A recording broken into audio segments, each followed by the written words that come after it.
So this is quite possibly, no, it probably is the most important video experientially that I'm putting out for the Inside Out path. This particular video here.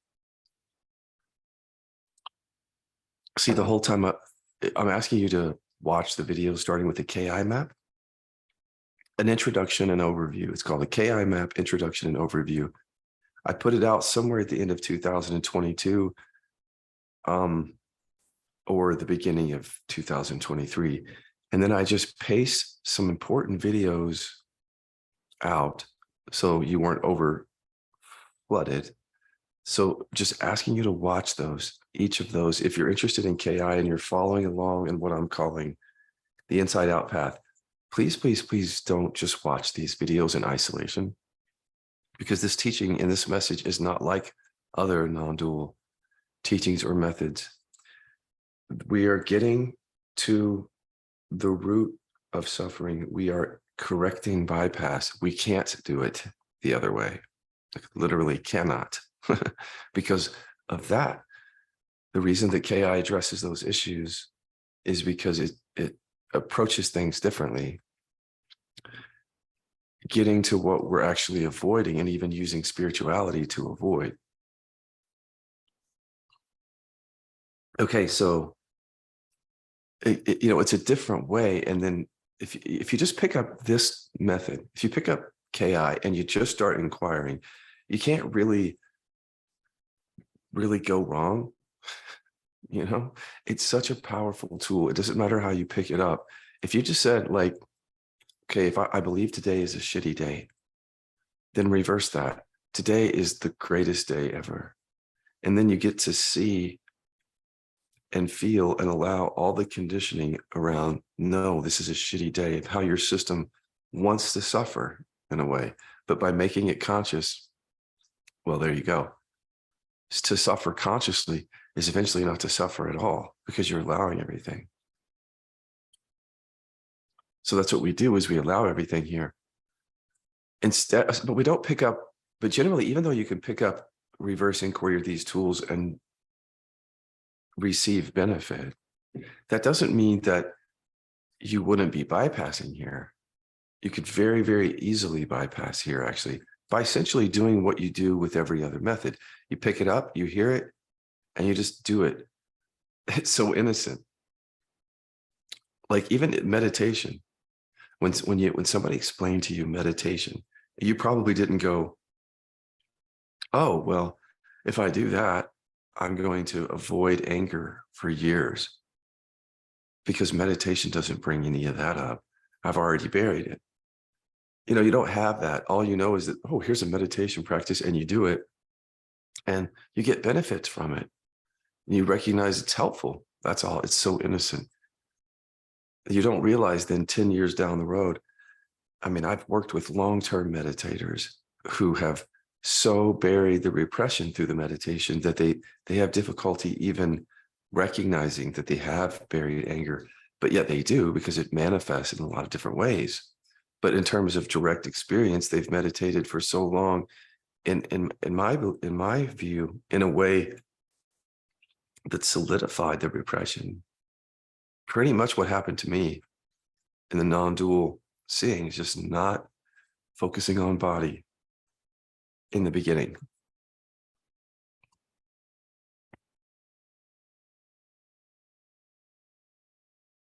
So here we're correcting this. This is not a method where you just come and you, oh, what's he talking about today? That's an interesting angle. I'll be back in 3 months. Because I'm showing you how to use the work in a way that doesn't just bypass. Our default state is bypassing. And I'm telling you, nobody really wants to hear that, but I'm talking to you. Your default state is bypassing you, the one who's listening. If I'm wrong, I don't mind being wrong. I'll be made wrong. You can come and make me wrong, and I'll eat my humble pie, and I will say, I am so sorry. You are not bypassing. But chances are you're going to discover when you come here, especially after today's video, how the bypassing happens and how to get to the root of it. But the way to do that is to watch all those videos, because today's video is part of the whole process that I'm downloading to you about the inside out path. Right now is about the time when there's a few videos out. So you now probably have watched anger repression in the inside out path. And or maybe even sadness repression in the inside out path. If that video is not out, it's coming soon. So this is the time when I say to people, watch those videos, and then let's do two things right now in the beginning of the path. Of course, you can start inquiry. Nothing stops you from inquiring, but there's a certain thing that I'm asking people to do before they really start KI. These things, which is to watch these very basic videos to get the context, especially the inside out context, learn the skills, of course, and then do this somatic testing that we're going to do today. Okay, so what is somatic testing? It's just that we come down into our bodies to determine not necessarily which emotion or whatever is our primary repression, but instead how to see repression driving various forms of suffering. So in other words, you might discover here today what your primary repression is. You might feel like, oh yeah, it's mainly anger that I hold back. Somehow today, in today's video, you might discover that, or sadness or whatever. So it could be helpful for determining the primary repression. That's certainly one thing I'm asking everybody to do on the beginning of the inside out path. Determine what you primarily repress, because that's what you primarily avoid. So just being yourself on the path, you're going to avoid that. Just being yourself, just showing up to meditation, being Jane, or whoever you are, you're going to automatically be avoiding that emotion that you primarily, or emotions that you primarily already store in your body before you get here, before you get to any spiritual practice, including inside out. Okay. So the somatic testing might show you what your primary is, but I think it's more geared today, or whenever we do it, to connect up a few things. So as I sit here with you, and so I ask you to park here with me, even though it's a long video, you can't do this in a sound bite, guys. I know you guys have been asking for short sound bites. That's what we're giving in training, but that's after something is already developed. Once I've developed it, then we can put it into bite-sized pieces, and we put that in the members area. We're doing that right now, putting all this information in bite-sized pieces for training in the members area.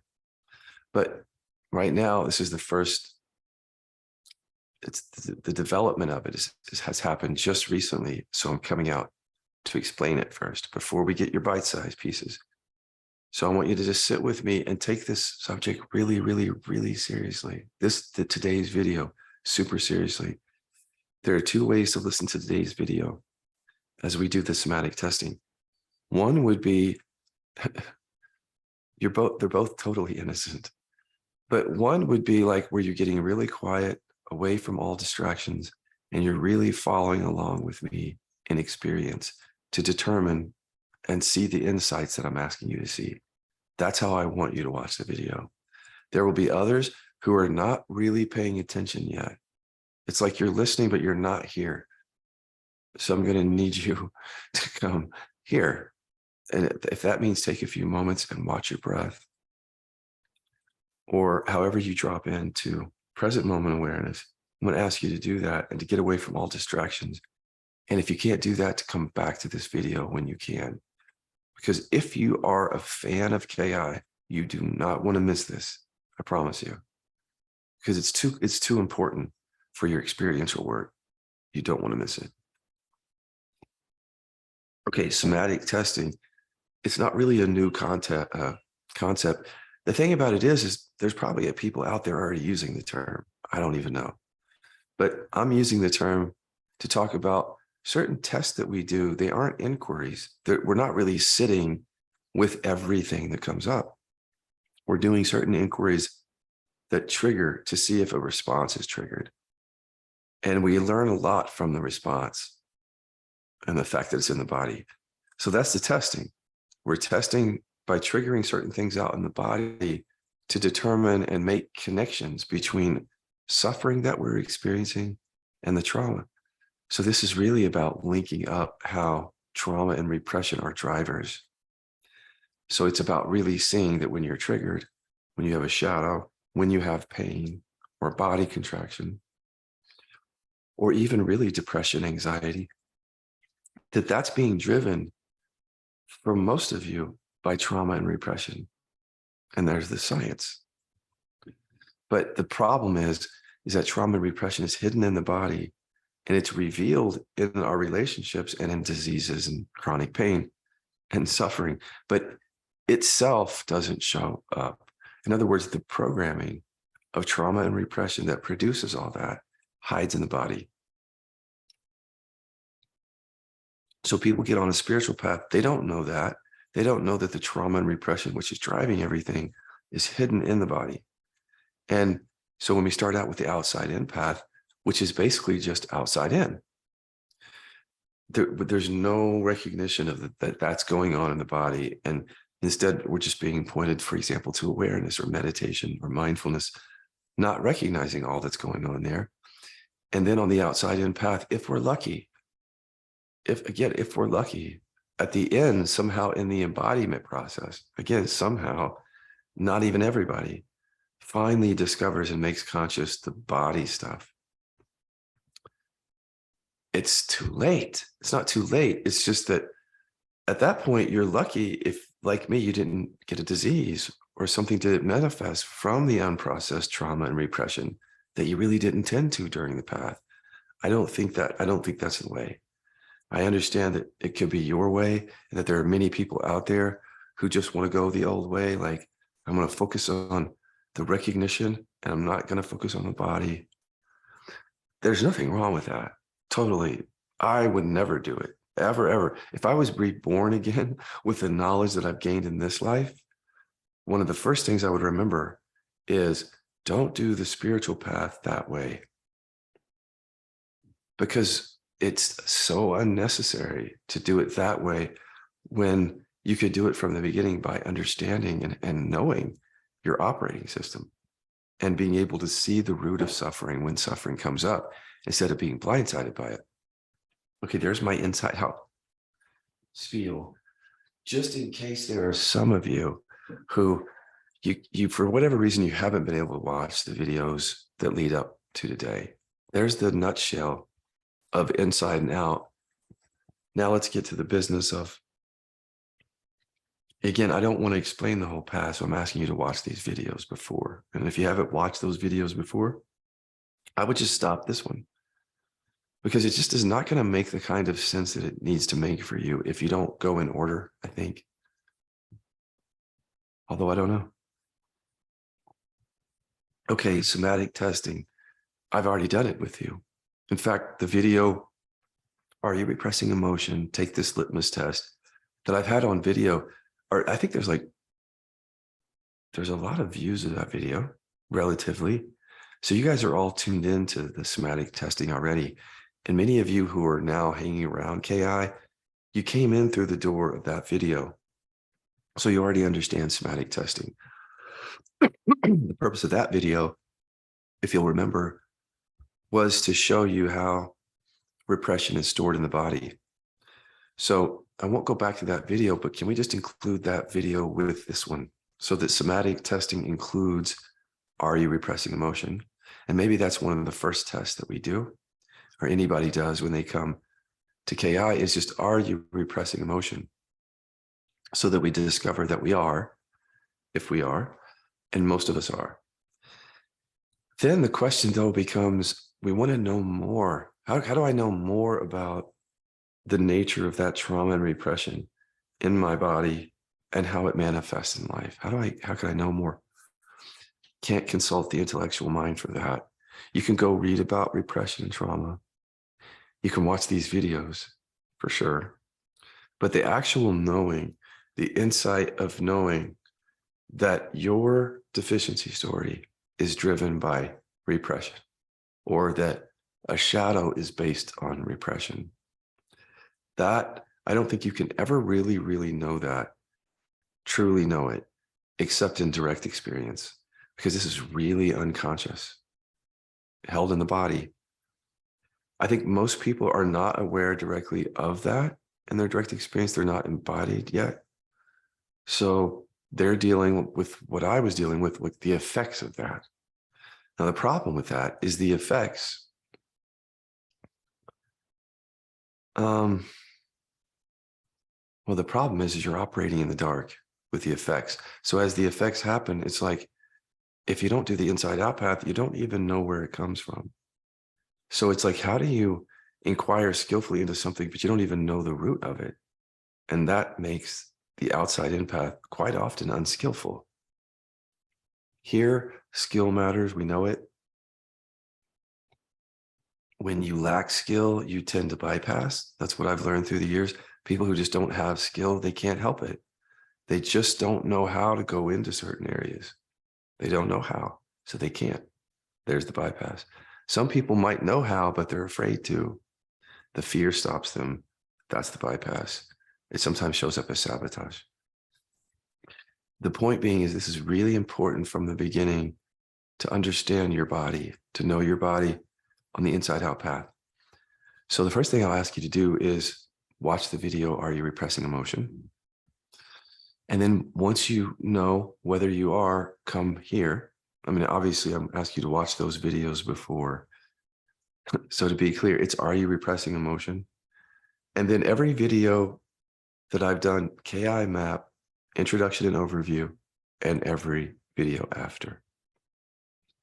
Are we clear on what makes up the information for the path? It's those videos. And then that brings us to today, somatic testing, additional somatic testing. Okay, so if you don't know, for example, it's not enough to know it here. When I say this, I want you to start by knowing it here. And that is that when you are triggered on your deficiency story, that has a direct connection to repression. That repression is involved directly in your triggers of your deficiency stories. I would just go even further with that. It's not just that it's involved, it's driving the whole thing. So one thing I've learned about repression is, through the years, when I was triggered on the deficiency story, what was actually happening was this.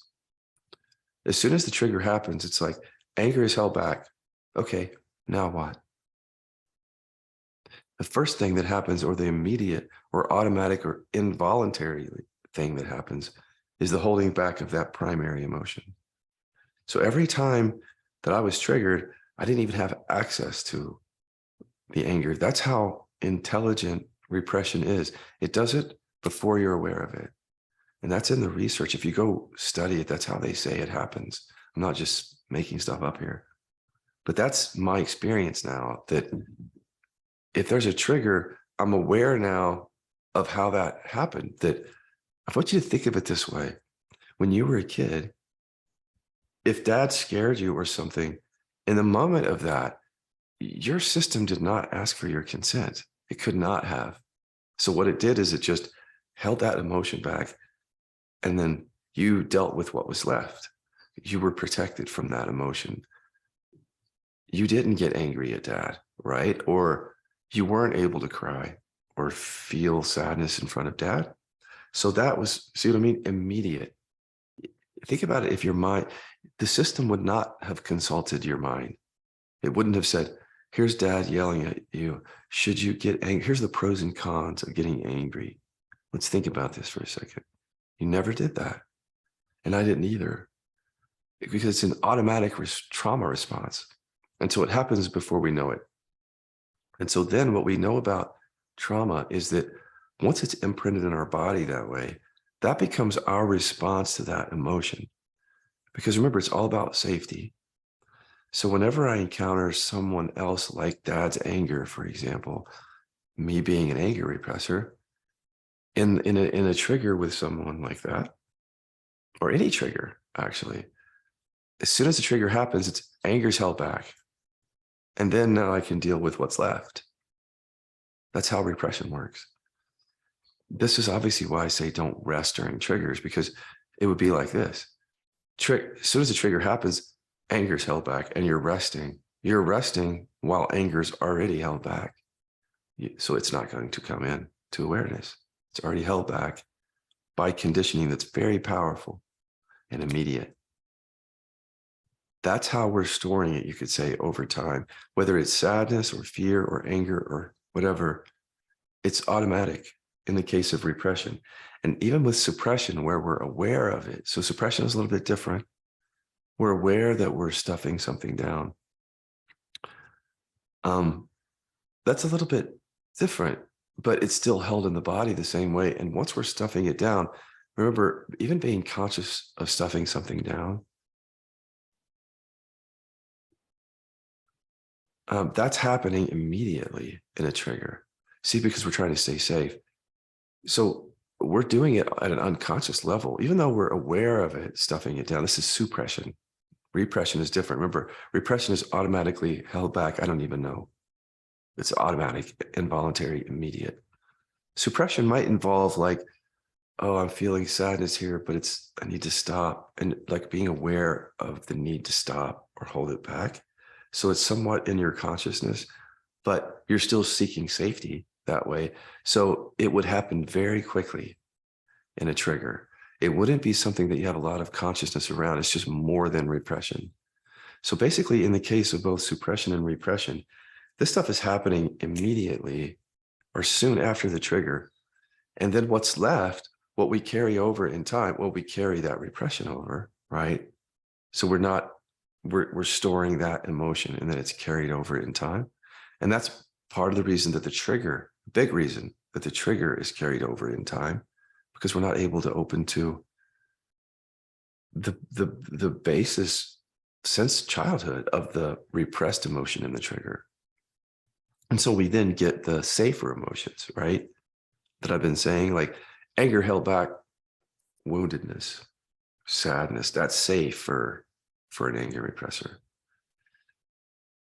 So then the question is, for the somatic testing is, do you know? But I don't mean as an idea. I don't mean as an intellectual idea. Like it just doesn't matter if you get it intellectually. It's just a good start. It matters, it really does matter.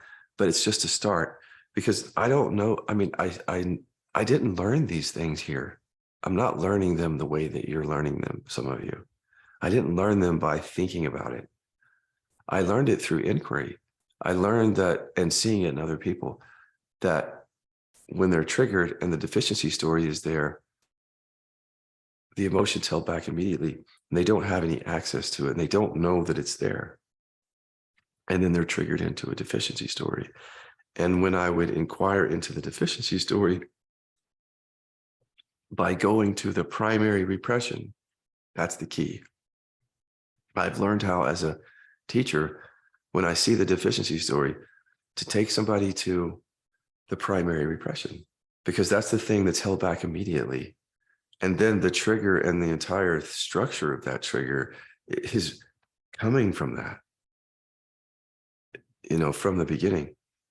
So I started to catch that with people and in myself, and I discovered it in direct experience.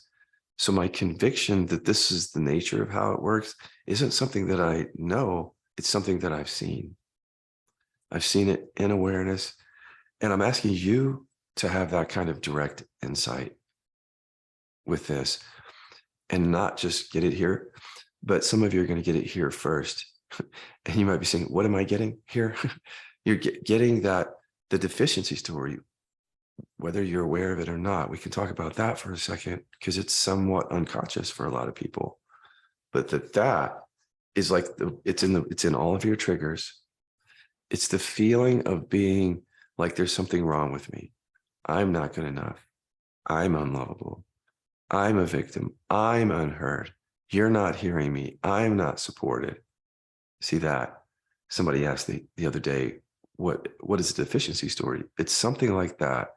It's a very core aspect of our identity. It's sometimes pretty unconscious and even in a trigger. But under that, it's being driven by the repression and trauma.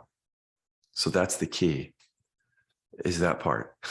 Because you could hear in other teachings and practices talk of ego. So deficiency story is another way of talking about core ego. Core, like core limiting belief. I am not good enough. Ego. That's what I call deficiency story, just because it's some version of like, I'm lacking something. I'm fundamentally flawed in some way. That feeling. Now, are you familiar with that? Okay. That is directly linked to repression, but it's not enough to get it into your mind. But let me start there. Appeal to your intellectual, your capacity to understand. Deficiency or lack. Think about it. What does that mean? It means it feels like I'm lacking something. And when I'm triggered, that's how it feels. It's because you are. You should trust that. You're lacking emotions, though. It's not what you think you're lacking. You know, when we have that story, we think there's something fundamentally wrong with me, like who I am. Like I'm not as good as Joe at the piano, so I'm a failure. You know what I mean? But fundamentally, the deficiency story is an emotional issue. And if you don't see that, you can chase after, inquiring into the deficiency story or ego forever. You could just keep going, not seeing the root of it, which is that when you were a kid, you couldn't feel and express everything. You don't remember that. Remember, when dad was angry or something happened, whatever it was, bullies, the emotion was held back before you had any consciousness of it. So for your whole life, you've been dealing with an emotion that's held back in the face of a bunch of triggers. So even though if you're an anger repressor, you've probably felt anger in a trigger, that's not really the anger. It's like, it's a repressed version of it. And if you're an anger repressor, for example, you don't really even know yet what it's like to fully allow anger, because each time you're triggered into the deficiency story, the same thing is happening. So just like with dad, or something happened where immediately it's held back, that's how your system then operates in every relationship. So 20 years later, you're sitting with your spouse, something happens, you're an anger repressor, and as soon as it happens, the anger is immediately held back. See? Or you're aware of it. Or if it's sadness, same thing, in a dispute or the sense of hurt, immediately you're going to hold that back. You're not going to express that. That's not going to come forth even as a feeling, right? Or just a little bit, maybe. That's the thing to remember right there, all that, because if you could hear that right there, even intellectually, you would be like, well, if that's going on, then I don't need to be spending all my time on just this identity, if that's an effect of the repression. Now, how is it a effect of repression? I'm going to do some somatic testing here in a second. I'm just setting up the context.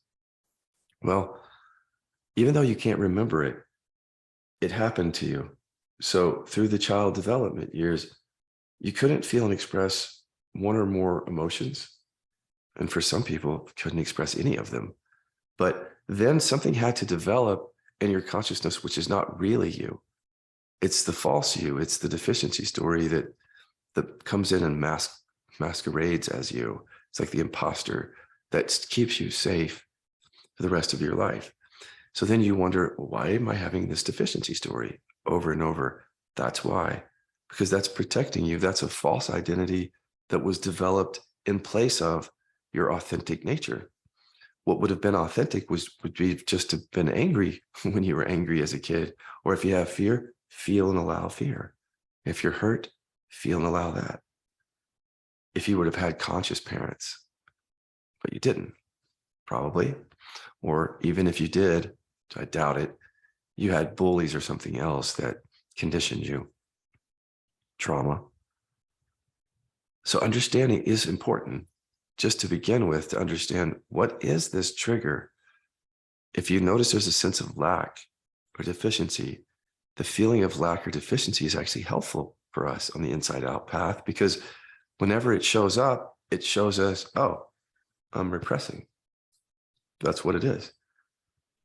We may not be aware of it, but we see the effect of the repressing. See, And our triggers are the effect. The deficiency story in the trigger is the effect that we're going to start noticing and linking up to repression.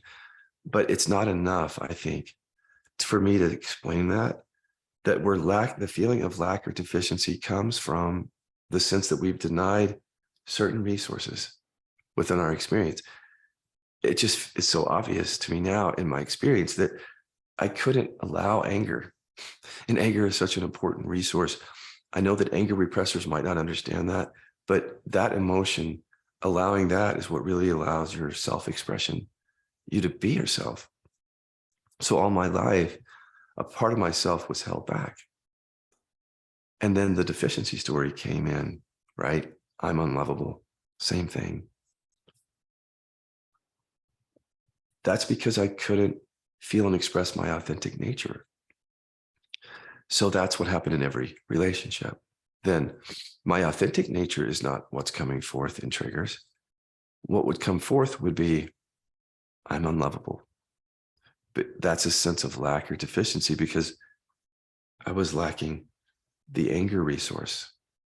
You might be lacking the sadness resource, which doesn't mean you're not sad or you're not angry. It just means you stored it.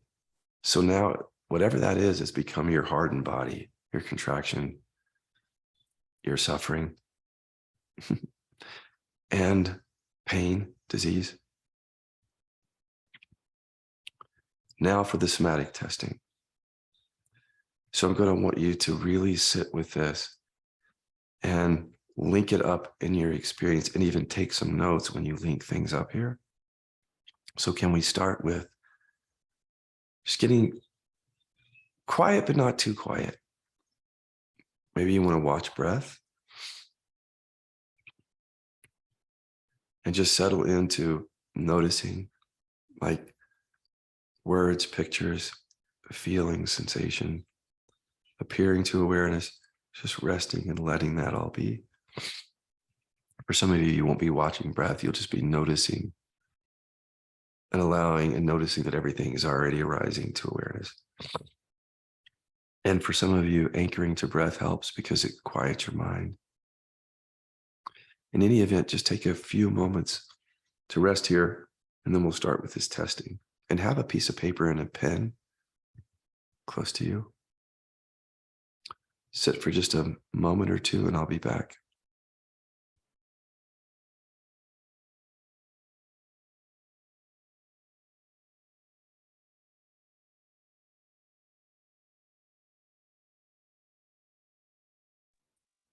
For the somatic testing, it's not about getting quiet.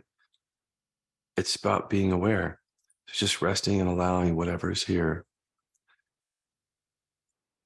We're going to take this really slow, and I want you to take notes because there are certain things that I've seen that I don't know if everybody has seen, and I want to slow this down so you can see how and why I talk about this stuff in this way.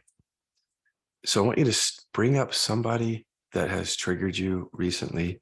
And remember that for anger repressors, sometimes we're not visibly upset. It's like, I'm not going to talk to him for a week. I'll show him. And even that might be really quiet. So just anybody that you're triggered by or you're disconnecting from, that you have energy around, bring that person up.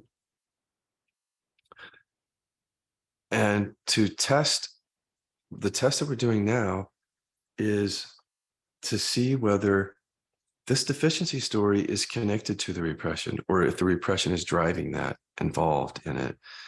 And again, even if you know it with your mind, I want you to see it in experience here. So let's start with the boomerang to name that deficiency story. So there's the person. What's coming up for me here? Who am I taking myself to be? Or what deficiency story comes up for me? And you feel into the inner body and speak it. And it's like an identity, like I am not this or not enough of that, or some version of there's something wrong with me. It's okay if you don't get it exactly right. There might be a few of those, write those down. You definitely want to know what your core deficiency stories are, because yeah, that's very important. So write that down. Now we know that. So there's something about the deficiency story I want you to remember is it's not really conscious. I talk about it as if, oh, see that and then go to the repression. But there's a challenge even in seeing the deficiency story because it's somewhat unconscious. Why? Because it's connected to the repression. So it's held in the body, and the roots of the deficiency story are there because it's very connected to the repression, as you'll see. But that's what makes it unconscious and a trigger. So, for example, after the awakening experience, I just wouldn't be triggered very much, but every now and then something. And when it would happen, I noticed how I would just be focusing on my then first husband, you. And then I was thinking, well, that, first of all, there's something here that I'm believing that I can't see when I'm pointing outward at him. And he couldn't see it either when he was pointing outward at me. So the boomerang is nice just to go, what am I believing here? And then see, once you name it, then the focus can be on what you're believing. But if you don't name it, it's often about the other person. And that's how we kind of hide and avoid our stuff, is by focusing on the other. So by naming it, we know what is the identity here that's triggered. Therefore, we're focusing now on our side, which is important. And just write that down, what the deficiency story is. Now, what I want you to do is forget the person here, because remember I was saying is this is trauma from the past. This is your response that you've always had from whatever happened in the past. Go back to mom and dad or those people, whoever they are. Could be bullies, could be teacher, could be anyone, older brothers. And just rest there. And see, we've been talking here for a moment, so we need to rev back up the sense of deficiency to see, for example, is the same feeling about myself that I feel here in my current situation, is that feeling something from the past? So one of the best ways to do it is when you're looking at people from the past, reverse that deficiency story. So if it's, I'm not heard, well, then turn to mom and dad and as you're feeling into the body and say, I'm heard. And then just listen and feel for the response in the body. Remember somatic testing? So you might say it a couple of times, I'm heard. And if this deficiency story got developed as a child as a way to stay safe and get love, then you should feel a response there. Don't try to think about it. All you have to know now is the same energy that was triggered in my current situation is the same energy that I can trigger up with mom and dad. There's a direct link there. So we don't know exactly yet what the energy is, but we know that it is there in the past and the future. And that shows us the scientific study that's correct. Well, obviously, we see that it's correct through direct experience, but there's a study that says, probably more than one actually, that says every current trigger is one part past. In KI, we're discovering what that one part past is, making that conscious. And an aspect of that is this deficiency story. Now, we know then that links the past and future. There's the trauma showing up again, but there's more to that. So we want to see, what is that energy? If that energy is the same with this current trigger as it was with mom and dad, then is that the unprocessed emotion, right? Is that the repression that we're talking about? Well, we don't want to just conclude with the mind. We want to see it in direct experience. So we know that the sense of not being heard is an energy that's there, past and future. Let's go past again.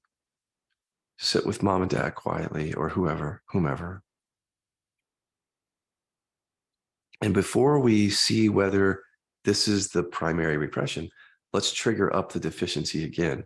So here's what I'm going to have you do.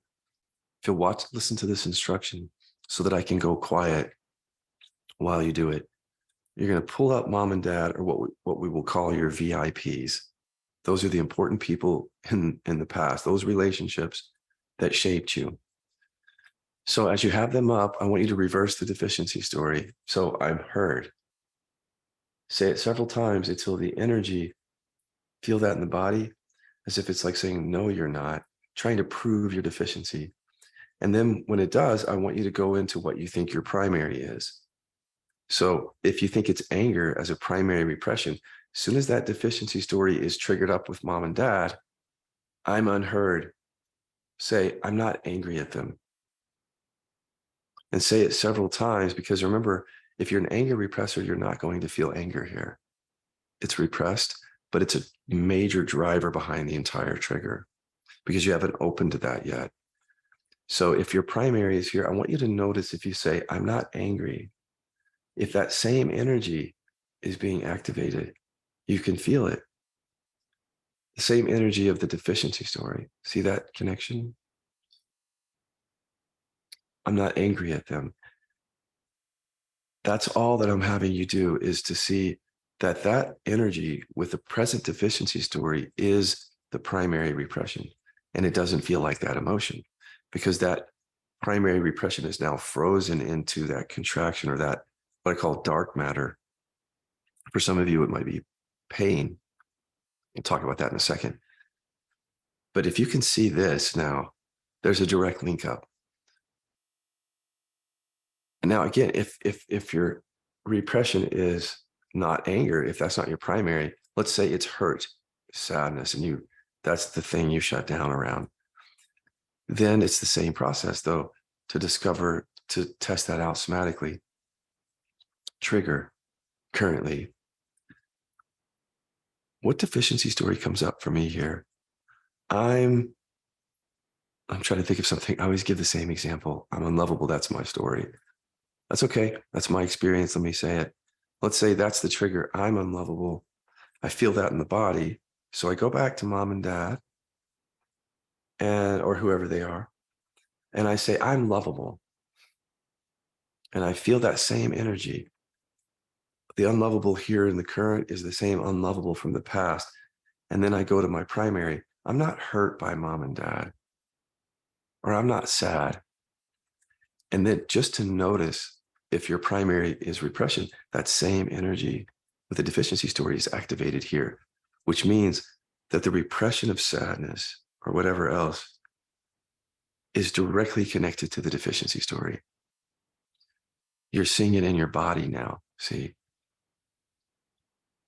If it had no connection, then when you went back and said, I'm not sad, there would be nothing happening. But there's something happening, that same deficiency story energy. Now, what does that tell us? It tells us that if I don't go to the primary repression when the deficiency story is activated, then I'm storing anger or sadness. That's what that means. How? Here's how. Remember, when you were a kid, if you're an anger repressor, as soon as dad did that, the anger was held back automatically, unconsciously, involuntarily, immediately. And that's exactly what's happening today. So with your triggers of your deficiency story, automatically, unconsciously, immediately, the anger is stored and held back. And then what comes up is a deficiency story, because that's exactly what happened in childhood. You couldn't feel and express the anger. I'm not good enough. All very unconscious movement, right, of consciousness, but still there, very much there, running things. Now just understand the exact same thing, because this is what happens with trauma. We get stuck in a continuous trauma response. We keep responding to life and people the same way, meaning in the trigger, anger held back, or hurt, like just don't feel it, don't express it. And then deficiency story. If you can see that, then you know that just questioning the identity of deficiency story is a bypass with regard to the actual driver of it, which is repression and trauma. That right there is essentially the great non-dual bypass, in my view. It's being overly focused on the identity that results from not being able to be yourself. The identity that results from, the repression of emotion from childhood. Why? Why are we focusing on that? Because it's safer, because it's always been safer, right, than the rage. So the deficiency story, even though it's painful when it comes up, it to the system, it's safer. This is our bypass, because then we don't go to the primary because it scares us in a trigger. But that's the bypass. So now you know why I've said in the anger repression and sadness repression videos that when the deficiency story comes up, go to the primary, sit there, process that, and raise your skill level, because you're likely to get shut down at a certain point there, right? Because it wants to keep you safe and suffering. Remember, safe when you get to be an adult means I'm suffering, because we're seeking safety so much that we're shutting ourselves down constantly, holding ourselves back and identifying with a false version of ourselves. Okay, that's enough just to stop and say, do we see that now? Because if you've seen that in your direct experience, that will totally change your practice, so that when you are triggered, that maybe the first thing you'll do is boomerang to name the deficiency, because you're going to know now, as you do that more often, your deficiency story is there in your triggers. And you can start naming it and going straight to the primary, because that's the energy of it. And again, if you don't know how to inquire into your primary repression skillfully, I've already given you the ways of doing that in the previous videos. But still, there's third dimension, which is what many of you are going to want to come into. And that's in the members area. When you're really ready, because there's some priming that you have to do first, like this video and some practicing before you'll be ready. But soon, many of you are going to want to go into that deeper somatic work. Right now, just do the work that I'm suggesting, because it's great primer. It's not even primer. The inquiries that I've introduced to you guys in the last few videos are just powerful on their own, but they actually do prime you for this deeper work too. Okay, so did we link that up? I mean, like, if that's linked up, that's big. And I don't want to just skip over that. So if anybody's sitting here right now going, I don't think I got it, I kind of fogged out, then at some point go back and watch it.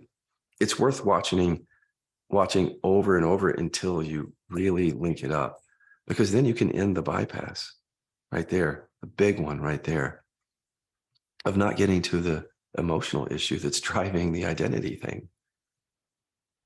Okay, so let's do the same thing with shadows. It's a little bit trickier. Like with everything, I suggest actually inquiring or doing shadow work when you see these things, but to do some somatic testing first. How do we do that? Well, the point being around shadows is, what is a shadow? When you have a shadow, you also often have a deficiency story in there. So like if I say, she talks too much, that's a shadow. But I might also, if I did a boomerang, it would be like, she makes me feel like I'm unimportant. So there's the deficiency story, probably linked to mom and dad repression.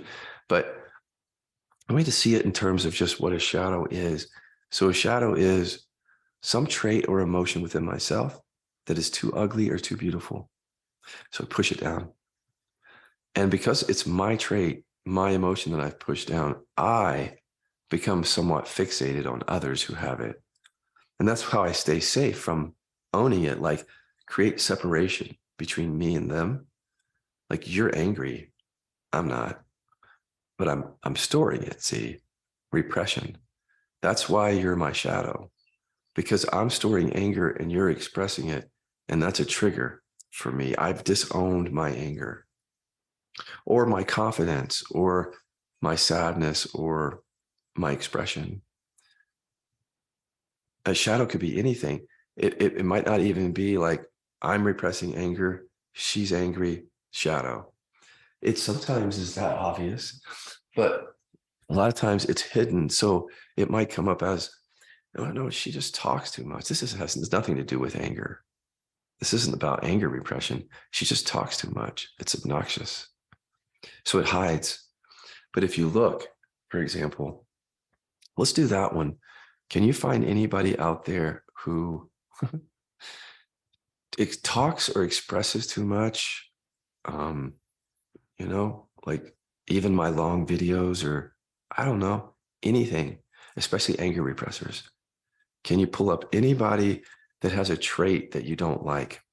They're too expressive. They know it all. They're too confident. They're too big. Their energy's too big. They're an authority.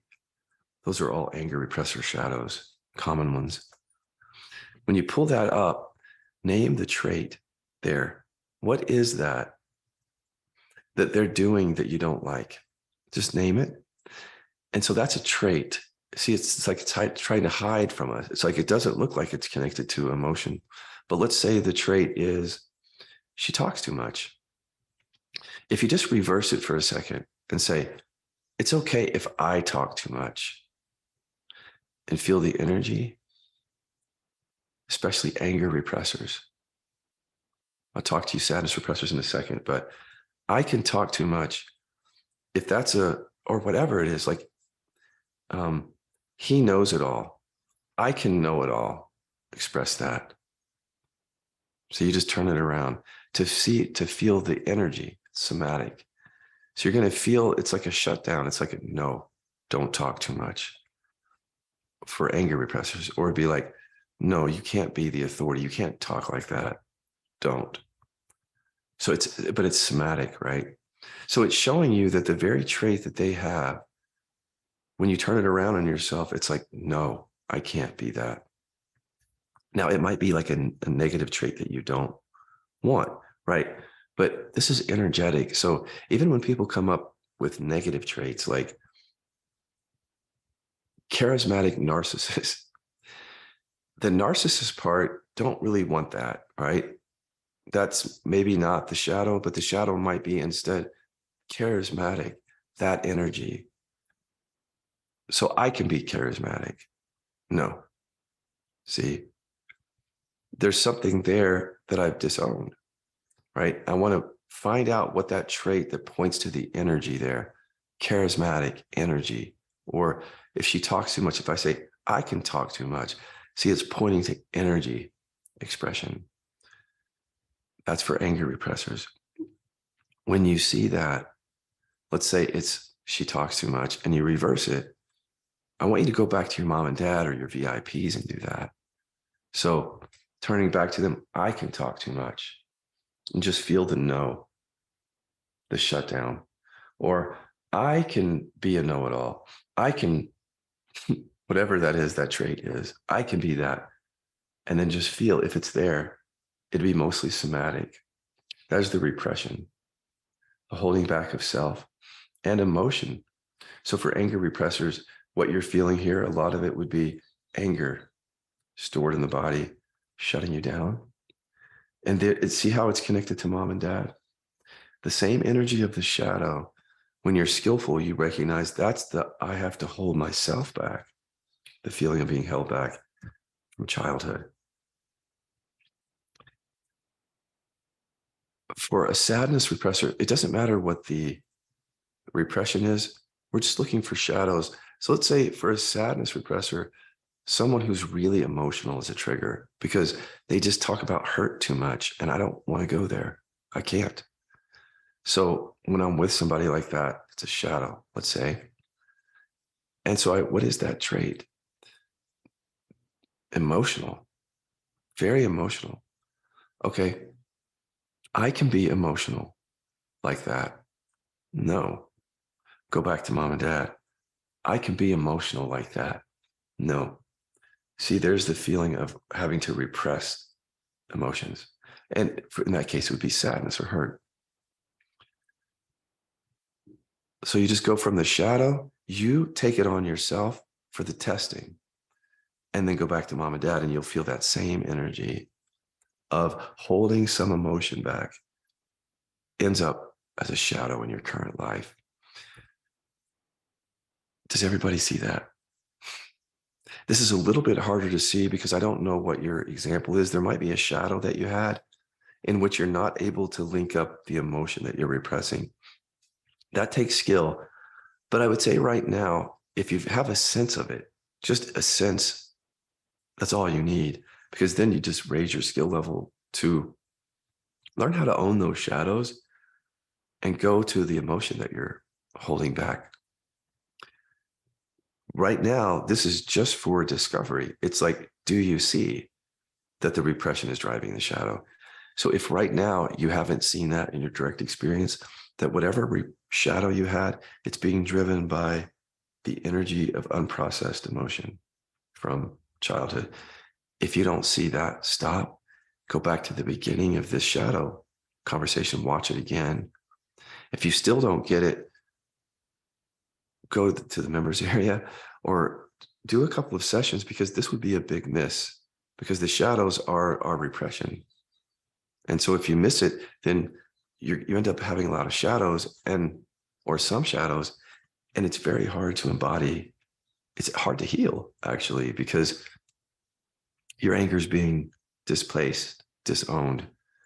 And we now know that stored anger or stored sadness is bad for our health. Okay, so do we see that link up there, shadow and repression? And again, this helps on the inside out path, no matter whether you're a sadness or anger repressor, because now you know through your direct experience that the deficiency story and the shadows are driven directly by the repression. That shapes your practice, changes it. Now you also know that you might need to raise skill level, right? Because if you know that this is the driver, you also notice that when you get to the anger, it's like, no, resistance. Skill helps us move through resistance. And context, understanding helps us. So more for that. Chronic pain. And can we just throw body contraction in that? This is a tricky one, because it's another example of how something is showing up in our current life that we don't necessarily link up to trauma or repression. And by not doing that, then we don't get to the trauma or repression. So then the chronic pain stays around, or the body contraction. This is the Scott Killaby story here. Storing anger, very, very much at peace, but storing anger and then chronic pain getting worse and worse and worse. Okay, so how do we link up that? Take a moment and just feel into an area where it's either chronic pain or body contraction, where you're storing something. Bring awareness to that area. And basically for this, let's pull up your VIPs from childhood. Just going to see and feel those people while you're feeling into an area of body contraction or chronic pain. And if you're an anger repressor, I want you to look at them and say, I'm not angry at them. Just for the purpose of feeling as if there's a response there in the body. We're not doing all inquiry. Is there a response, as if to say, yes, I'm angry, even if it's a small response? Remember, small response doesn't mean small repression. It could mean just very unconscious at this point. And then another inquiry while you're here is, I can get angry at them. I can express it. Again, just feeling to see if the pain or contraction, it's like it's saying no to that. So there's your link up. You now know, if this is the case, that your pain or contraction, anger repression, is in part behind it. So when you feel pain, the answer would not be just to rest with that. Obviously, during the day, just to be okay with it, rest, let it be. But it's being driven by anger repression. So you want to go into inquiry. Resting would be a bypass. If all you did would be meditate with that, it would be a bypassing. It would be avoiding the anger. So you would most likely have a body contraction continuing or chronic pain. Sadness repressors, or see, there's other repressions too. This is why it's so important to know your primary, because if like anger repression is not behind your pain, what we just did could be really deceptive. Then you might go back to thinking there wasn't much of a hit there, so it must not be trauma. But there's a whole host of things that you could repress. So for example, if you feel into, well, we don't want to right now get into the business of discovering your primary, that's something that I'm asking you to do just on your own and paying attention to life. But just as an example, it could be another repression behind it. So for example, if it's sadness or love repression, pull up the VIPs and you say, I can feel and express sadness to them, or I can love them openly. And then just feel to see whether the body says, nope, on some level. I can love them openly. I can be vulnerable with them. Nope. See, link that up. That some repression is behind the chronic pain or contraction. And then that again shapes your practice. So as you start to see the inside out path lining up, you start to see these are the forms of my suffering and they're linked to the trauma and repression. And now I know how to go there. So what about other things? There are definitely other forms of suffering, but you can link it all up. So different forms of suffering. The one that comes to mind is just political stuff, worldviews. Y'all, if you can bring this into this, it's so rich. It's so deep because you really start seeing the world as you with this. So when you're watching CNN or Fox or whatever that is, and you're having some reaction to it, have that reaction, right? This is about feeling and expressing, being yourself, but being conscious of it. So a lot of times our reaction to these things are really unconscious repression and trauma reactivated, but we're not awake to it. So it just keeps happening. One simple way, there are definitely more sophisticated ways of looking and seeing that the world is you.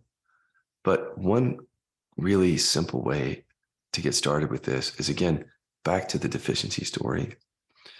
With any world event or thing going on out there, you want to see the extent to which your own unconscious, personal, or intergenerational or collective trauma is basically making you see something a certain way from your own pain. And that if you would actually just clear your trauma or your pain, you would see that issue differently and you would probably respond to it differently. So we have to see, well, we don't have to, but the extent to which my worldview, political view, even spiritual view is being driven by unprocessed stuff, my reaction. So I want you to pull up something in the world that's pissing you off or upsetting you, or that you're scared about. It could be war, virus, racism, abortion. And I just want you to boomerang it. There's this thing going on out there. What does that mean about who you are? Feel into it and speak it. I'm a victim. I'm powerless, whatever that is. See if there's anything like that. Name that. Go right back to mom and dad now into your primary. Actually, you might want to reverse it first, the deficiency story. So what came up is, I am a victim. So say the opposite with mom and dad there, or bullies or whatever. I'm not a victim. Whatever that is, reverse it just to see, oh, this is similar energy. Same energy that I have with this worldview is a similar response with mom and dad. Now go into your primary as that deficiency story is triggered up. Like, I'm oppressed. I'm powerless. While that's up, if your primary is sadness or hurt, I'm not hurt by them. I was never hurt by them. I'm not afraid of them. If frozen fear is a big thing you're working with, or I'm not angry. Here again, just to link up the same thing, which is that the energy of your present response to the world is, a lot of it is unprocessed stuff within your past or intergenerational or something that you're holding in your body. And there's programming with that. And in some way that then becomes your response to life.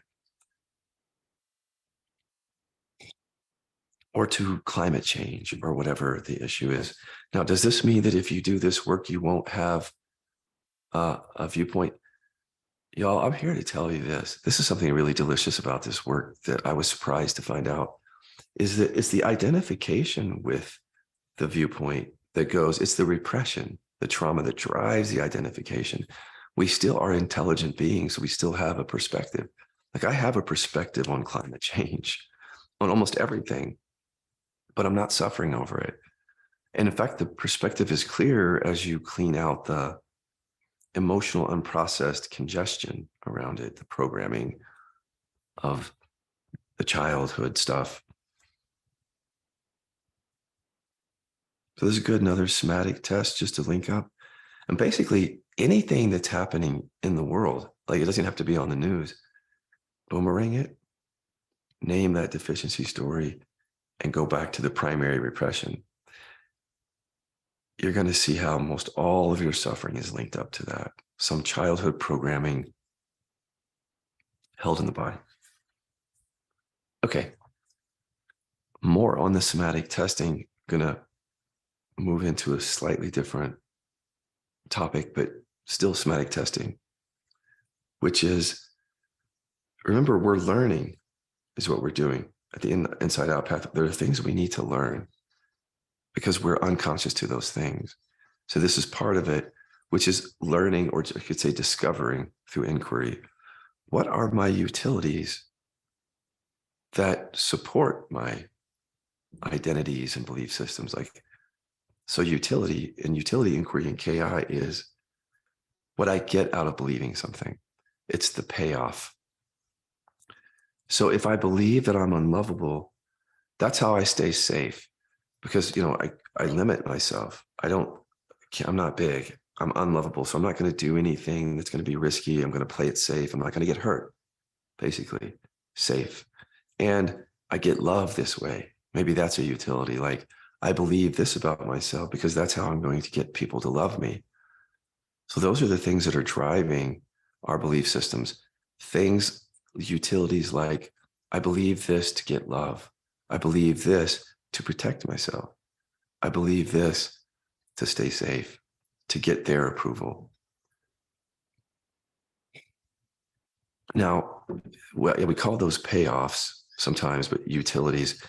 In evolutionary research that I've been mentioning recently, Donald Hoffman, the way that he describes it is, he says, space-time is like just a tool for visualizing how to survive and procreate.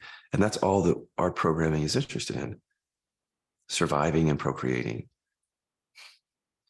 So what he calls them are fitness payoffs. We're always foraging for fitness payoffs. And that's just another way of saying that our reality, what's happening for us is just, we're foraging for how to survive, stay safe, get love, constantly looking for that. So that means that behind or as a part of our belief systems, including like, I can't express anger or I'm unlovable, there are fitness payoffs. There are utilities that go with it. So again, I believe I'm unlovable. The fitness payoff is that keeps me safe. Or that's the utility, you could say. I like to talk it as a payoff so you don't take it as reality. You understand from the beginning, this is something that's just helping you survive and procreate, get love and stay safe. It's not reality. It's just your programming. It's powerful programming. It's trying to get you to survive and stay safe. But nonetheless, it's not the world as it is. It's your programming as you are. So you want to know your programming, right? That's the whole point of living a conscious, awakened life, is to not be asleep to these aspects of self, to be awake to what I am, not be living in unconsciousness constantly. This is an area of deep unconsciousness, the fitness payoffs, the utilities, because this is a level of consciousness that's really buried. And I think it has to be because it's keeping us safe. if this were just very readily in our consciousness, how would we have stayed safe in the face of dad or exes or whatever? So it's protecting us. Let's take our deficiency story, for example, since we've been talking about that today. Put that up there. Like, I'm just not good enough. Like, you can see the words or you see images around it or the feeling of that. Really get that in your experience first. That you feel that that's true about you, whatever that is.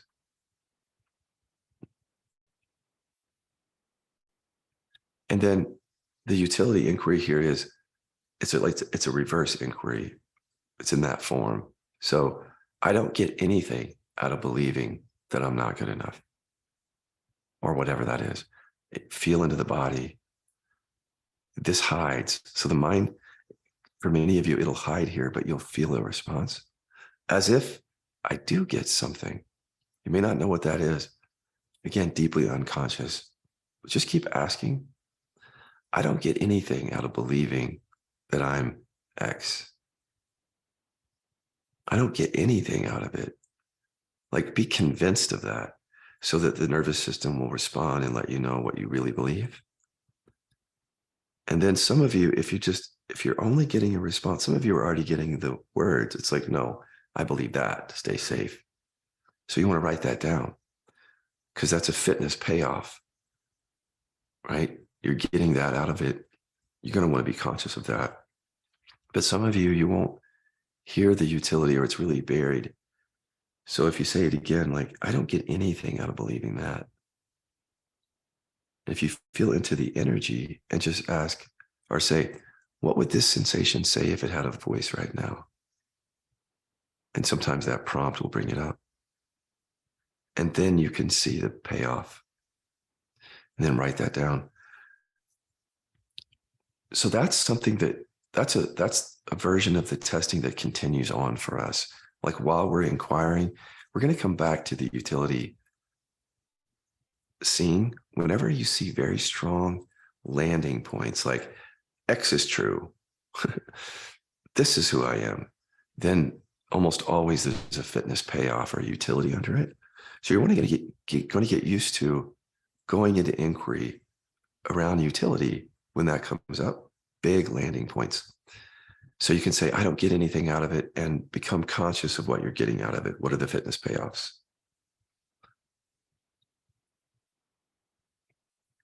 I hate to sound sort of like that, like fitness payoffs, and I do like saying that because then it helps you see what it is more, right? Because we take it so personally, like it's really me.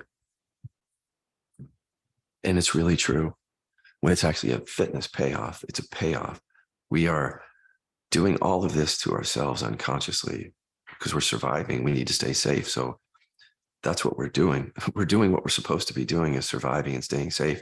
But then it comes back to us as these forms of suffering, right? Okay.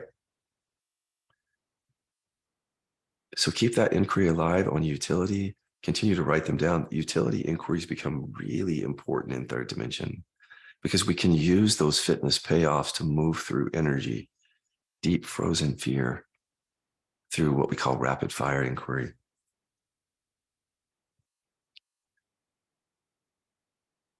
Okay, any more somatic testing here? With disease or some conditions, it's not as obvious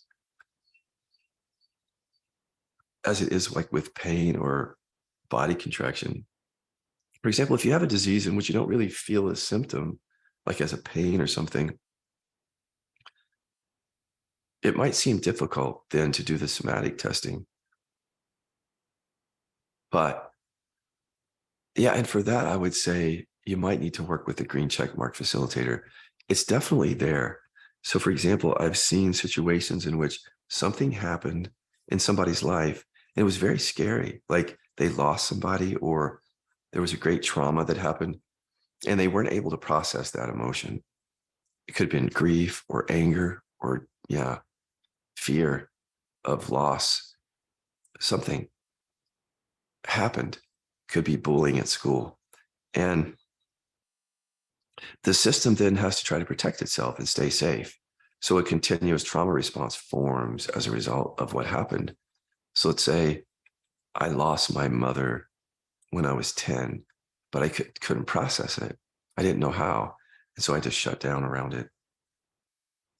So that's being carried in my body then my whole life, because trauma doesn't go away. We just store it.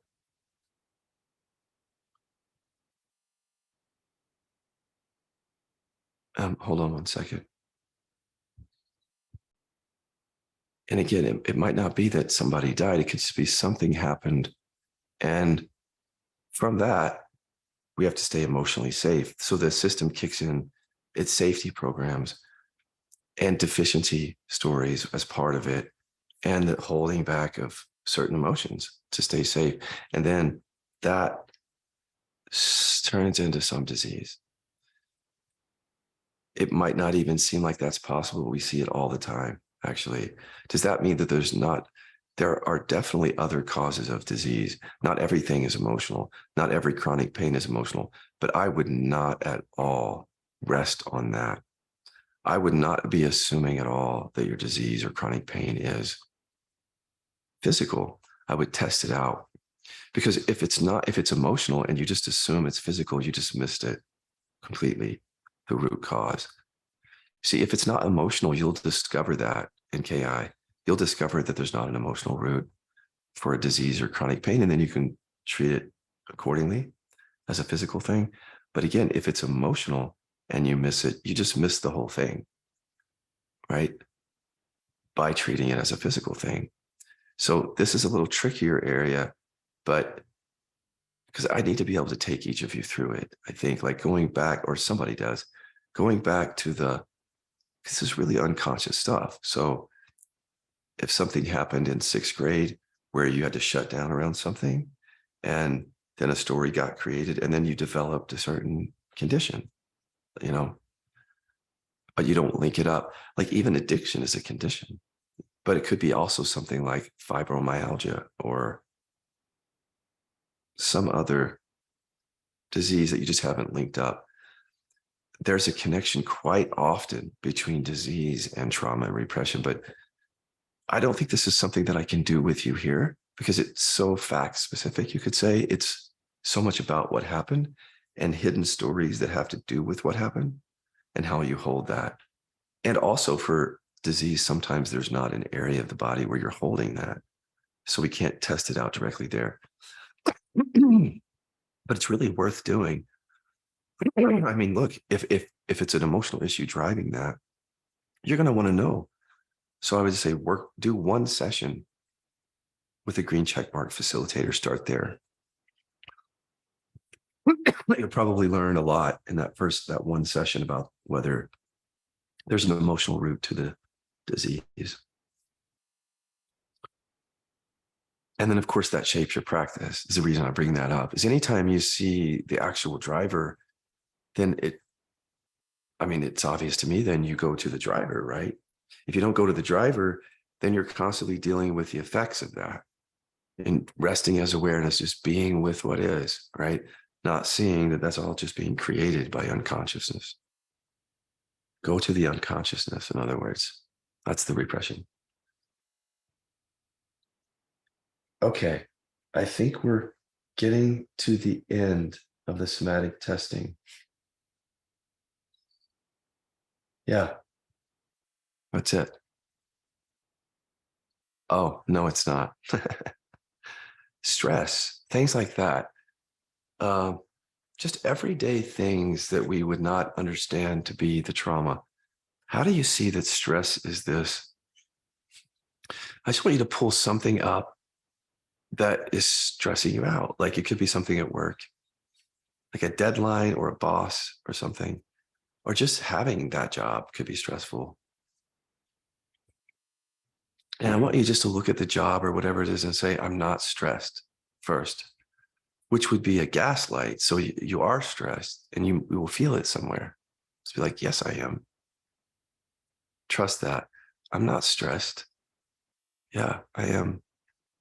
Say it a few times. I'm not stressed, so that it's obvious and not hiding. Now, go back to your primary with mom and dad. and go into your primary emotion. So I'm not angry at them.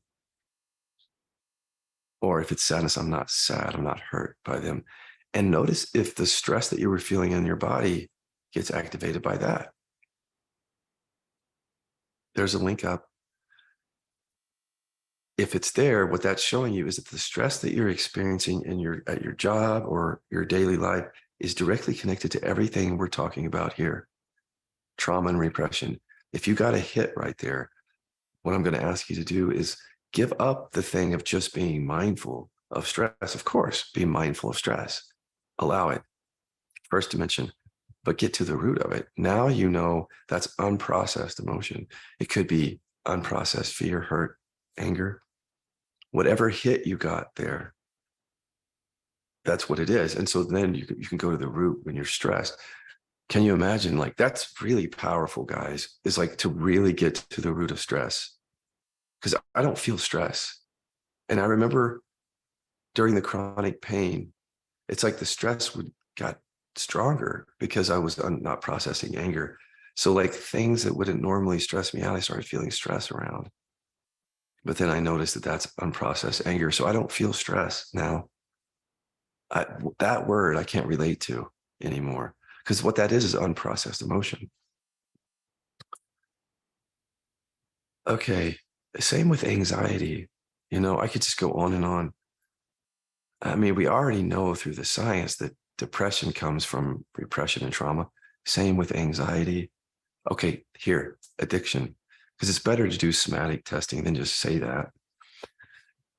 Pull up something that you're compulsive about. Wine, cigarettes, love, sex, spiritual seeking, meditation, KI, whatever. And say this: